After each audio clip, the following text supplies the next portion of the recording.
Bueno, tenemos para el 2023 un presupuesto que ronda los 54.000 millones de pesos. Para analíticamente redondearlo, porque es 54.671.351, un número larguísimo, son 54.000 millones de pesos para el 2023. El presupuesto 2022, que fue aprobado en diciembre del 2021, ¿a cuánto ascendió? Era de 21.000. Es decir, si hacemos la comparativa de presupuesto a presupuesto de enero a enero, diría el célebre cantautor cordobés, estaríamos en 157% de aumento. Hay que contemplar la ejecución y el estado de ejecución presupuestaria, es decir, el crédito vigente. Hay dos datos que hay que tener en cuenta para mirar el presupuesto. El crédito original, que es lo que se aprueba en la ordenanza, y las actualizaciones presupuestarias y ampliaciones presupuestarias, que son en el orden de las leyes que así lo indican y así lo permiten. El crédito vigente a esta altura de 2022 es de 30.000 millones de pesos. Por lo tanto, si comparásemos ya no de enero a enero, sino de enero a diciembre, con una fórmula analítica similar a la que pensamos el esquema para el análisis de la ordenanza tributaria, estamos en un 80% de aumento.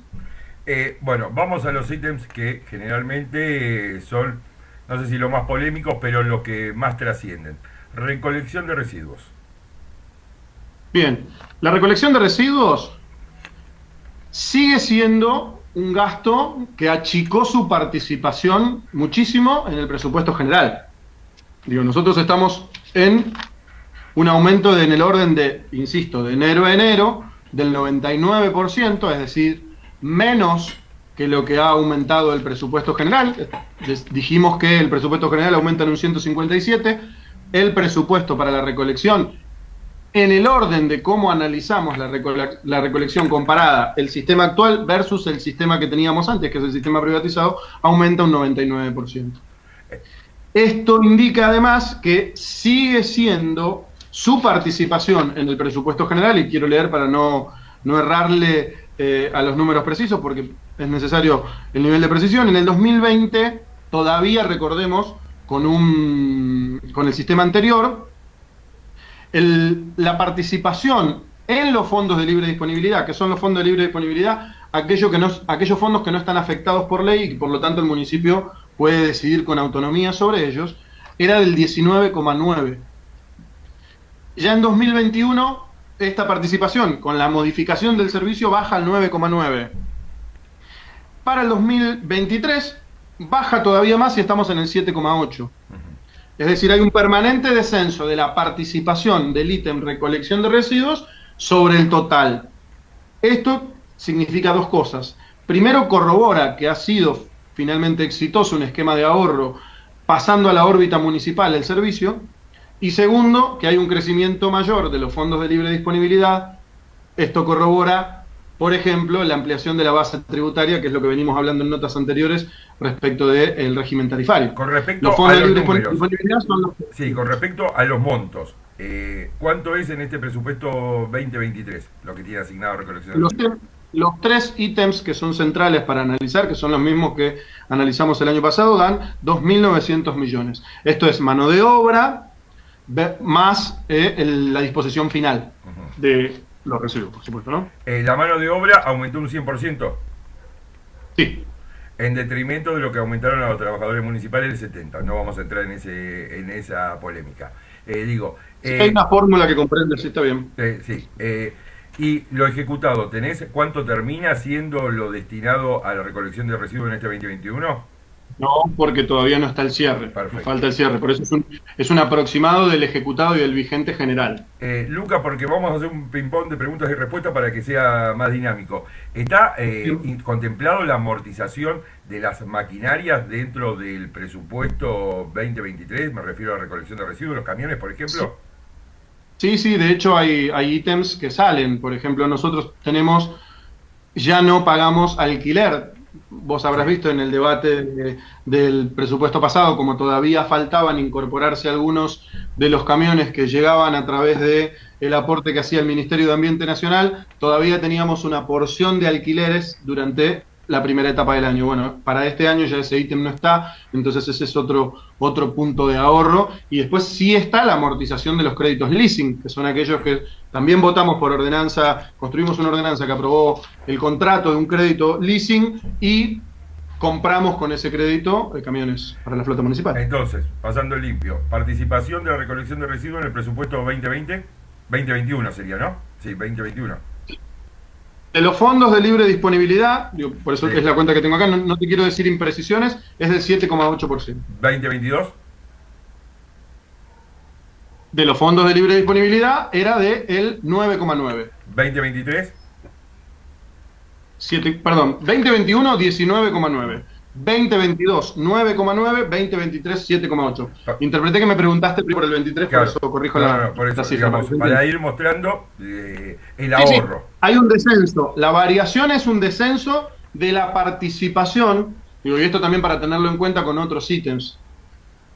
¿Qué explica el descenso en la participación? Cuando es muy abrupto, como pasar del 19,9 al 9,9, descendió en la mitad. Ese es el 46% de ahorro que implicaba un servicio versus el otro. Después, lo que implica es el crecimiento de los fondos de libre disponibilidad. Ya hay una tendencia, se establece una tendencia de cuánto es lo que va a participar este ítem en particular del presupuesto general, pero lo que pasa es que crecen los fondos de libre disponibilidad.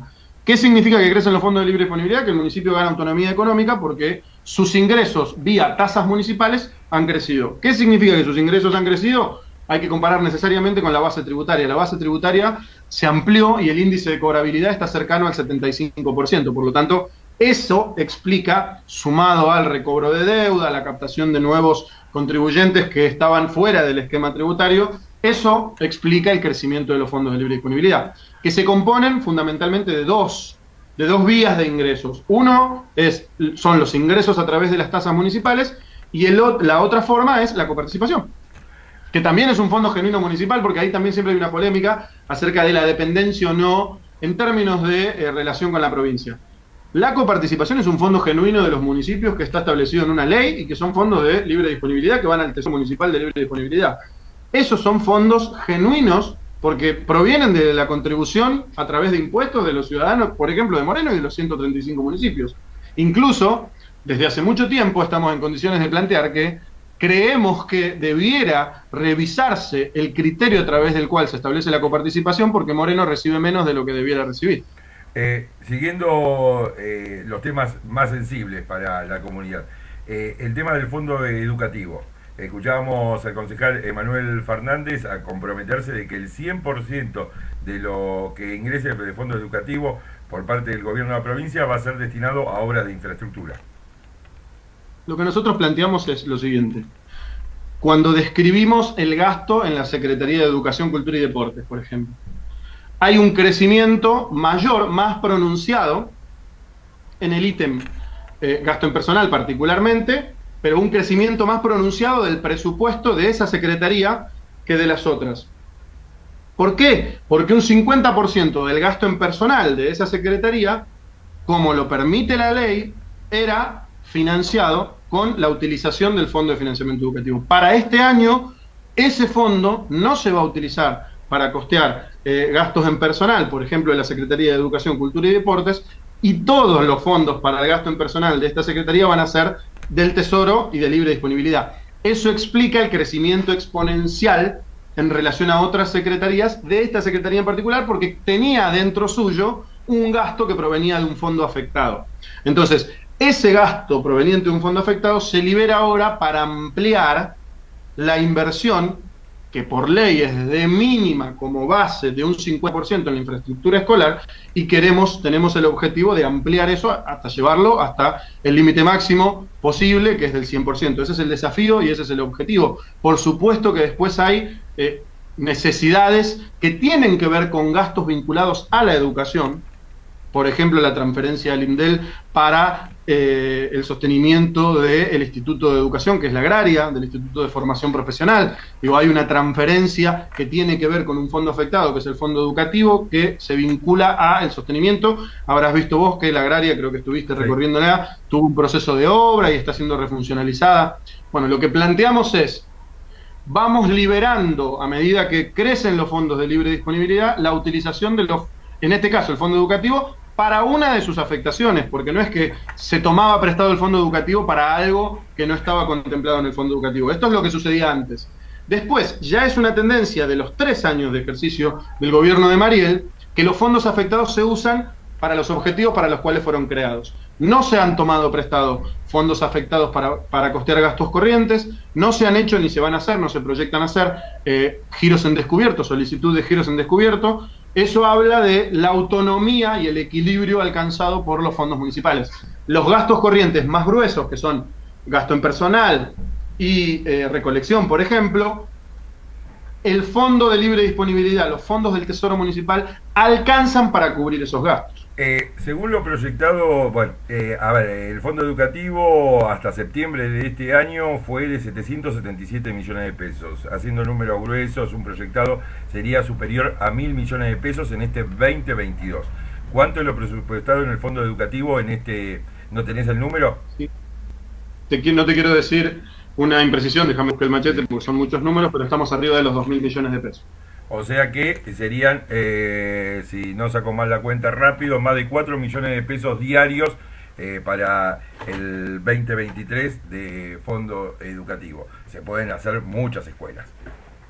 No te quiero, no te quiero decir una imprecisión, por eso si no después te voy a enviar los datos precisos para no, justamente valga la redundancia, para no ser impreciso, pero estamos en el orden de los 2.000 millones. Perfecto. Bueno, te voy a pedir que para así lo vamos aclarando y vamos dándole, a ver, podés fallarte la memoria también en este juego que hacemos de ir dando datos. Tema obras públicas, reparación de calles. Una demanda también de los vecinos, que también Manuel Fernández el otro día cometió un sincericidio cuando dijo que el tratamiento que se le estaban haciendo a los suelos en muchos casos, o en algunos casos, mejor dicho, esa fue la palabra exacta, no era el adecuado y que los asfaltos se podían romper. ¿Qué pasa con el tema pavimento? ¿Qué es lo que tienen proyectados? Nosotros tenemos, porque eso también fue fruto de polémicas hoy en la sesión, Obras y Servicios Públicos, que es la secretaría pertinente a este tema que planteas vos, tiene un aumento de enero a enero, porque usamos esa categoría y ese criterio para analizar el presupuesto. Que no es el mismo que usaron para el aumento de tasas. No, por eso, de hecho lo explicamos hoy. Justamente mi intervención inició explicando esa diferencia.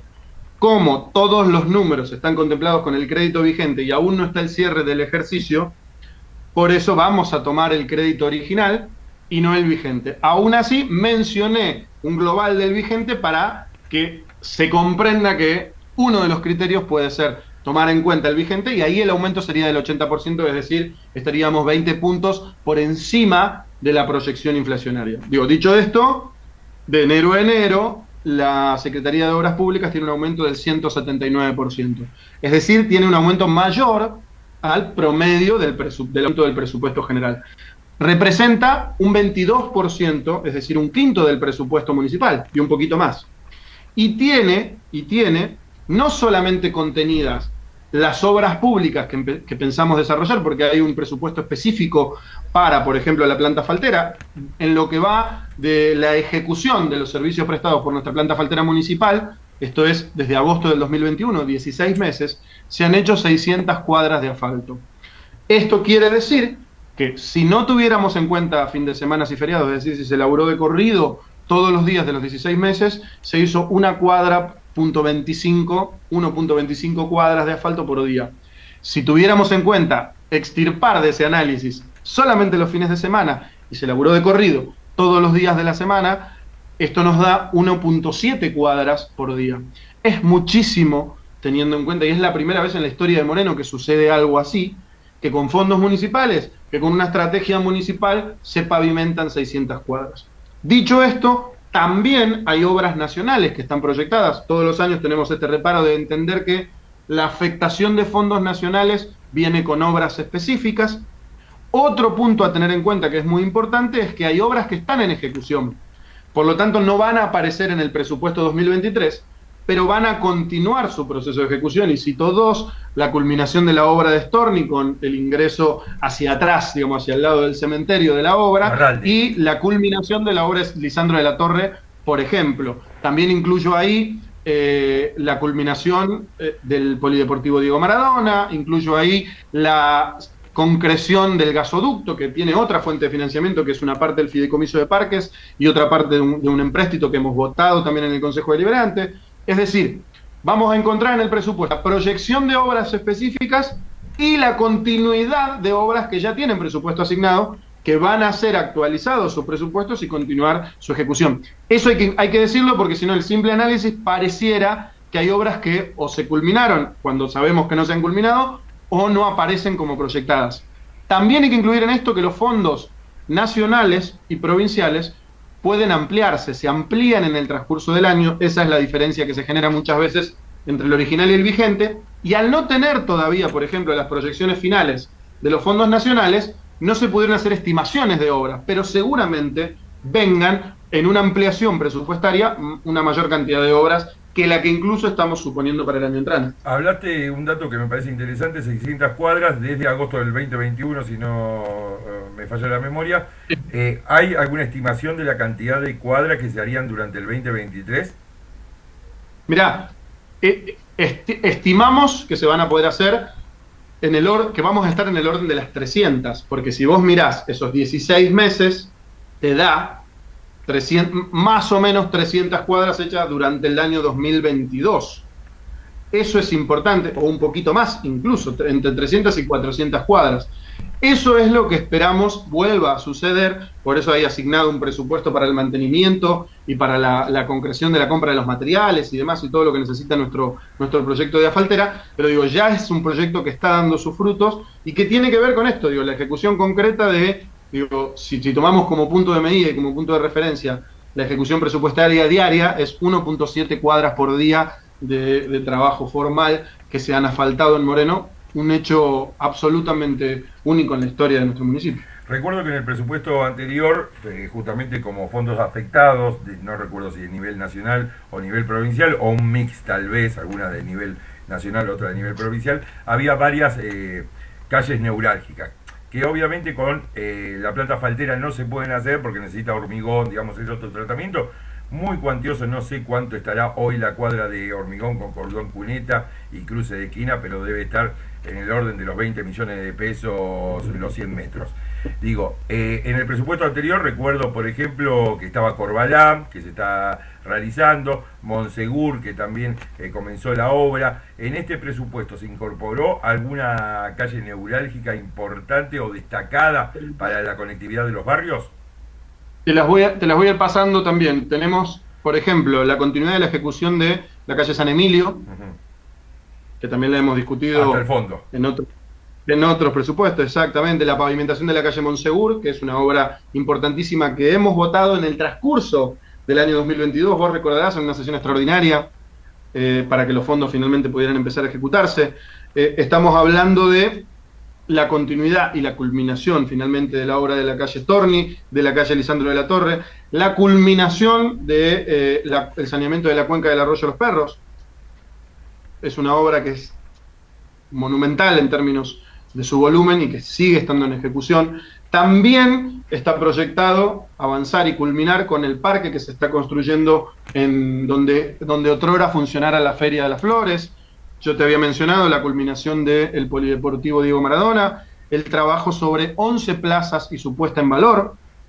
Bueno, después tenemos redes troncales de desagües pluviales y de obra hidráulica. Tenemos el gasoducto que va a abastecer a nuestros parques industriales, que también ha sido fruto de un extenso y tenso debate en el Consejo Deliberante. Y después, digo, consideraciones de obras, tenemos, por ejemplo, 22 intervenciones proyectadas, que no van a ser las únicas, pero sí son las más importantes en distintas escuelas de nuestro municipio, reeditando la discusión inmediatamente anterior a esta, que es la del fondo educativo y el planteo que hacías vos acerca de la utilización del fondo educativo.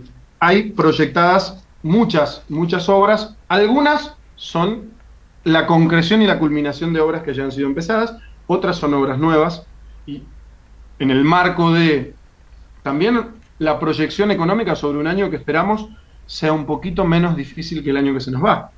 Nosotros estamos hablando, bueno, lo hemos charlado ya en varios encuentros, 100% de inflación para el año 2022, y la proyección además de la proyección, el desafío, el objetivo, el deseo, creo yo, de toda la Argentina es que ese índice inflacionario baje. La proyección dice el 60%. Eso nos va a permitir, vuelvo a decir, tener mayor autonomía. Vamos a trabajar en la medida de que nuestra responsabilidad nos lo permita para aportar desde Moreno trabajo sobre la asignación de recursos para acompañar ese proceso. Pero estamos bastante condicionados como municipios, no a la realidad de la dependencia, porque hemos conquistado niveles de autonomía, pero sí a la macroeconomía. Yo no estoy descubriendo nada. Tanto un municipio como un comercio, como un vecino, como cualquier persona, tiene su realidad económica hipercondicionada de acuerdo a la macroeconomía y a los vaivenes a los que nos tiene acostumbrado la Argentina. Lucas, por último, más allá de los números, que seguramente nos quedaron temas fuera del tintero, porque, 54 mil millones de pesos, la utilización es vasta. Digo, las consideraciones políticas, porque todo presupuesto marca el rumbo de una gestión. Digo, ¿qué consideraciones políticas brevemente podés hacer al respecto de este presupuesto 2023? ¿Cuáles van a ser los caminos de la gestión de Mariel Fernández en el último tramo de su gobierno electo en el 2019? Exacto, es el último tramo del primer gobierno de Mariel. Una característica... Sí, para que hay que votarlo todavía hay que votarlo. Es decir, tienen que contar con el beneplácito del vecino. Pero digo, por eso, ¿cuál es el último tramo? Sí. El último tramo del primer gobierno en nuestra consideración, te concedo. La característica que ya es una tendencia del trienio, de los 3 años, es la conquista de mayores niveles de autonomía económica.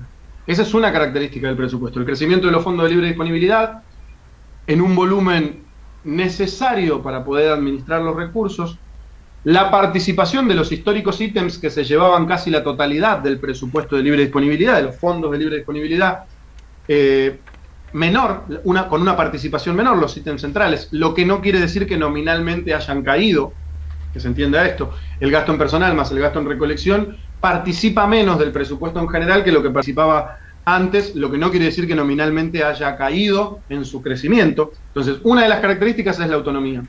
Otra de las características es la continuidad de las prioridades. Las secretarías con mayor participación son obras públicas, salud y ambiente, desarrollo, luego viene seguridad. Bueno, son las prioridades que ha establecido y la hoja de ruta que ha establecido Mariel desde incluso antes de asumir. Otra característica sobresaliente del presupuesto es que es la primera vez que se elabora un presupuesto con la inclusión de la perspectiva de género en el orden transversal de la mirada. Hay un 23% de los recursos que están asignados a políticas que fueron pensadas con perspectiva de género. ¿Esto qué quiere decir? Que todas las secretarías incluyeron políticas con perspectiva de género y eso implica la afectación del 23% de la totalidad del presupuesto. Son solo 9 municipios que han incluido esta perspectiva a la hora de elaborar sus presupuestos y Moreno es uno de ellos, lo cual también es motivo de orgullo y de alegría porque, bueno, tenemos por primera vez una intendenta mujer al frente de este municipio y la perspectiva de género es una perspectiva transversal a toda la gestión que se corrobora también en el ejercicio de la elaboración, de la proyección, de la asignación de los recursos. Esa es otra de las características y después creemos que es un presupuesto equilibrado, tendencial en el orden de las prioridades, es decir, sostiene una tendencia de este trienio y permite hipotetizar que nos espera un año de continuidad en el esfuerzo que hace el Estado municipal para garantizar más servicios y mejores.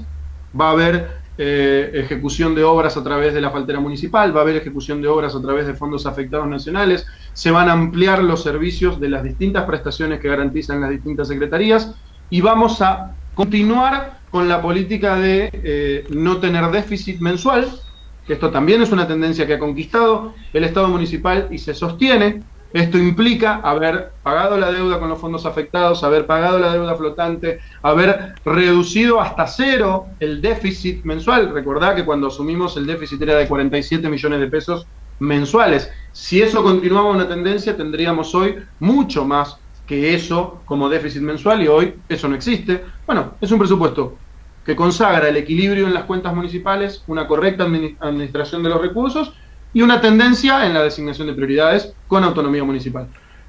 Fuera del presupuesto, la última pregunta. Cambio en el bloque del Frente de Todos. Pidió licencia Noelia Saavedra. Noelia Saavedra ha pedido licencia porque se va a cumplir otras tareas que se le asignarán en el Departamento Ejecutivo. También ha pedido licencia a quienes la seguían en el orden en la lista, que son María González y Soledad Argollo, también ambas cumpliendo funciones, una en el Ejecutivo y otra en el Consejo Escolar de Moreno, y ha asumido Lorena Alderete, hasta ahora subsecretaria en la Secretaría de Géneros y Diversidades. Lali, para quienes las conocemos y la queremos mucho hace mucho tiempo, una vecina de Moreno Sur, militante histórica del movimiento de mujeres de nuestro municipio e integrante de la corriente 29 de Mayo.